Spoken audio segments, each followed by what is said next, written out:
Students, आज हम करेंगे टॉपिक परमुटेशन। इससे पहले हमने फैक्टोरियल टॉपिक के बारे में पढ़ा था। सबसे पहले परमुटेशन की डेफिनेशन क्या होता है। Permutation it is the number of arrangement of n different things taken r at a time. क्या मीनिंग है इसका? सिंपल सा मतलब होता है परमुटेशन का अरेंज करना। मान लो हमारे पास कोई n अलग अलग थिंग्स हैं, हमें उन्हें अरेंज करना है आर एट ए टाइम, यानी कि एक टाइम में आर थिंग्स हम लेके चलते हैं। फॉर एग्जाम्पल, मान लो कि आपके पास 3 ऑब्जेक्ट्स हैं ए बी सी। वो ऑब्जेक्ट्स हमने क्या माने हैं? A B C. अगर हमें उनकी परमुटेशन करनी है, निकालनी है, टेकिंग 2 एट ए टाइम, हमने क्या किया? टोटल ऑब्जेक्ट्स हमारे पास 3 हैं ए बी सी। हमें क्या करना है? इनमें से 2 ऑब्जेक्ट्स को एक टाइम पे लेना है और उनको क्या करना है? अरेंज करना है। तो हम कैसे अरेंज कर सकते हैं? जैसे मान लो वो 2 ऑब्जेक्ट्स हमने लिए ए और बी, पहले ए लिया और फिर बी, या फिर ये भी हो सकता है कि पहले हम बी लें और बाद में ए बी या बी ए। सेकंड हो सकता है हम 2 ऑब्जेक्ट बी और सी लें, तो बी सी या फिर सी और बी, या फिर ये भी पॉसिबिलिटी है कि हम जो 2 ऑब्जेक्ट को लेंगे वो ए और सी हों, तो ए सी या फिर सी ए। तो ये जो अरेंजमेंट है ऑब्जेक्ट्स की, इन अरेंजमेंट्स को हम क्या कहते हैं? परमुटेशन। ठीक है। परमुटेशन को कैलकुलेट करने का एक फॉर्मूला होता है NPR is equal to n factorial divide by n minus r factorial. इसमें p जो है वो रिप्रेजेंट करता है परमुटेशन को, और n जो है वो है टोटल नंबर ऑफ थिंग्स आपके पास कितनी है। r का मतलब things taken at a time, कितनी चीजें ऑब्जेक्ट जो है वो आप ले रहे हैं। एग्जाम्पल से देखें आप, कैसे आएगा क्वेश्चन? इवेलुएट 7p4, इसकी वैल्यू हमें निकालनी है। तो फॉर्मूला आपके सामने है। जो भी टर्म यहाँ होती है, ऊपर n है तो n का फैक्टोरियल लिया है। हमारे पास क्वेश्चन में 7 है तो हम क्या लेंगे? 7 factorial divide by n minus r है। इन दोनों को क्या करना है? सब्ट्रैक्ट करना है। तो हमारे पास जो 2 वैल्यूज हैं वो है 7 और 4, तो नीचे आ जाएगा 7 minus 4 factorial. We know that 7 minus 4 कितना बन जाएगा? 3 फैक्टोरियल। अब इन्हें सोल्व करना आपने सीखा था लास्ट लेक्चर में। 7 फैक्टोरियल का मतलब होता है 7 6 5 4 3 2 1 तक की मल्टीप्लाई। इसी तरह 3 फैक्टोरियल क्या होगा? 3 2 1। 3 2 1 से 3 2 1 हम कैंसिल कर सकते हैं। जो बचेंगे नंबर्स उनकी मल्टीप्लाई करने पे आंसर आता है 840। इसी तरह मान लो हमें वैल्यू निकालनी है 6p6 की, तो सबसे पहले इसके ऊपर फॉर्मूला अप्लाई करेंगे। 6p6 सबसे फॉर्मूला जब हम लिखेंगे तो फॉर्मूले में ऊपर क्या था? n फैक्टोरियल, तो यहाँ हमारे ऊपर वैल्यू 6 है तो 6 फैक्टोरियल डिवाइड बाय इन दोनों को माइनस करेंगे 6 माइनस 6 फैक्टोरियल। 6 माइनस 6 फैक्टोरियल क्या बन जाएगा? 0 फैक्टोरियल। ध्यान रहे कि 0 फैक्टोरियल की जो वैल्यू है वो 0 नहीं होती। पिछले लेक्चर में मैंने आपको बताया था 0 फैक्टोरियल की जो वैल्यू है वो क्या होगी? 1 होगी। ठीक है, फैक्टोरियल लगाने की इसमें जरूरत नहीं है।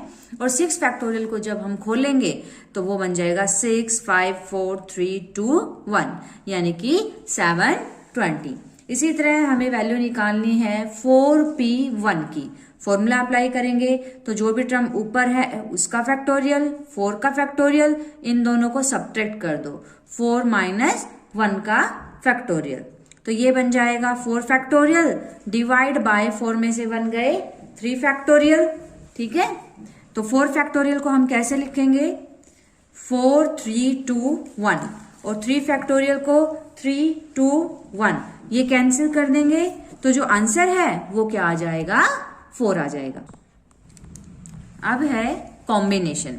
सबसे पहले definition, it is a grouping of n different things taking r at a time. क्या डिफरेंस है परमुटेशन और कॉम्बिनेशन में? परमुटेशन में हम क्या करते हैं? चीजों की, थिंग्स की अरेंजमेंट करते हैं, और कॉम्बिनेशन में क्या करते हैं? ग्रुपिंग करते हैं। ठीक है, और इसका जो फॉर्मूला है वो क्या होगा? NCR इज इक्वल टू, जो भी टर्म ऊपर है n फैक्टोरियल डिवाइड बाय जो भी टर्म नीचे है r फैक्टोरियल इनटू में दोनों का minus, n minus r factorial.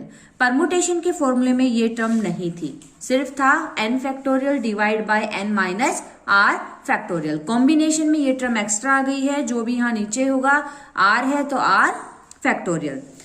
कैसे ग्रुपिंग हम समझ सकते हैं एक एग्जांपल से। मान लो आपके पास 14 प्लेयर्स हैं, 14 क्या हैं? प्लेयर्स हैं। हमें इसमें से क्रिकेट की एक टीम सिलेक्ट करनी है 11 प्लेयर्स की। हमें क्या करने हैं? 11 प्लेयर्स को सिलेक्ट करना है, या मैं ये कह सकती हूं 11 प्लेयर्स का ग्रुप बनाना है, या हम ये भी कह सकते हैं 11 प्लेयर्स को चूज करना है। तो जहां भी ये 3 वर्ड आ जाएं, सिलेक्शन करना, ग्रुप बनाना, चूज करना, तो इसका मतलब हमें क्या निकालना है? उसका कॉम्बिनेशन। तो इसको हम कैसे लिखेंगे? टोटल तो हो गए हमारे पास 14, हमें ग्रुप कितने का बनाना है? ग्रुप का मतलब कॉम्बिनेशन। कितने प्लेयर्स का बनाना है? 11 प्लेयर्स का। इट मीन्स हमें क्या कैलकुलेट करना है? हमें कैलकुलेट करना है 14C11। और इसे कैसे कैलकुलेट करेंगे? इसे हम कैलकुलेट करेंगे फॉर्मूले से। एग्जांपल देखो अब आप, जैसे हमें वैल्यू निकालनी है 9C5, फॉर्मूला पुट करेंगे, जो भी टर्म यहां है उसका फैक्टोरियल 9 फैक्टोरियल डिवाइड बाय जो भी टर्म नीचे है 5 फैक्टोरियल, और इन दोनों को माइनस करेंगे 9 माइनस 5 फैक्टोरियल। 9 माइनस 5 कितना बन जाएगा? 4 फैक्टोरियल। इसे हम कैसे सोल्व करेंगे? 9 फैक्टोरियल को ब्रेक करेंगे, 9 8 7 6 5, 4 3 2 1 भी हो सकता है, लेकिन हमने क्या किया? इसे यहीं छोड़ा। रीजन क्योंकि नीचे भी क्या है? 5 फैक्टोरियल है, वो कैंसिल हो जाएगा। तो 5 फैक्टोरियल को हमने एज इट इज लिखा, 4 फैक्टोरियल को 4 3 2 1, ये दोनों टर्म क्या हो जाएंगी? कैंसिल। 4 2 जा 8, ठीक है, और 3 2 जा 6, इनके जब मल्टीप्लाई करोगे तो आपका आंसर आ जाएगा 126। सिमिलरली मान लो हमें कैलकुलेट करना है 6C4, फॉर्मूला अप्लाई करेंगे, 6 ऊपर वाले का फैक्टोरियल मीन्स 6 का फैक्टोरियल डिवाइड बाय नीचे वाले का फैक्टोरियल मीन्स 0 का फैक्टोरियल, 6 माइनस 0 का फैक्टोरियल। तो ये है हमारा 6 फैक्टोरियल डिवाइड बाय 0 फैक्टोरियल, और 6 माइनस 0 मीन्स 6 फैक्टोरियल। 6 फैक्टोरियल से 6 फैक्टोरियल कैंसिल, और 0 फैक्टोरियल की वैल्यू 1 होती है, तो आंसर हमारा क्या आ जाएगा? 1। इसी तरह 8C8, C फॉर कॉम्बिनेशन, इस पे हम फॉर्मूला अप्लाई करेंगे, तो ऊपर 8 है, 8 फैक्टोरियल डिवाइड बाय जो टर्म नीचे है 8 फैक्टोरियल, दोनों को सब्ट्रैक्ट करेंगे, 8 minus 8 factorial. 8 minus 8 factorial means 0, 8 factorial से 8 फैक्टोरियल कैंसिल, 0 फैक्टोरियल की वैल्यू 1, तो हमारा जो आंसर है वो क्या आ जाएगा? 1। तो ये था topic permutation and combination. Okay.